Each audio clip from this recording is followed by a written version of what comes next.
మరణపు అంచుల్లో ఉన్నటువంటి రాజైన హిజ్కియా ప్రార్థన చేస్తున్నాడు, ప్రభువా నన్ను జ్ఞాపకం చేసుకో, నీ కృపతో నన్ను జ్ఞాపకం చేసుకో. ఈరోజు మనం కూడా చేయవలసిన ప్రార్థన అదే.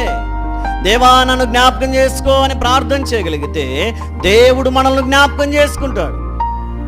ఇంకా దేవుడు అవసరం లేదు, ఏం అవసరం లేదనుకుంటే మన ఇష్టానుసారంగా మనం జీవించామనుకోండి, ఏమైపోతాం? అయితే హిజ్కియా ప్రార్థన చేస్తున్నాడు, దేవా నన్ను కృపతో జ్ఞాపకం చేసుకోమని ప్రార్థన చేస్తూ ఉన్నప్పుడు ఆయన కన్నీళ్లను దేవుడు చూచాడంట. హల్లెలూయా, హల్లెలూయా. కన్నీళ్లతో ప్రార్థన చేస్తే దేవుడు వింటాడు. కొన్నిసార్లు మన కన్నీళ్ళు కాదు కదా, కనీసం బాధ కూడా అనిపించదు.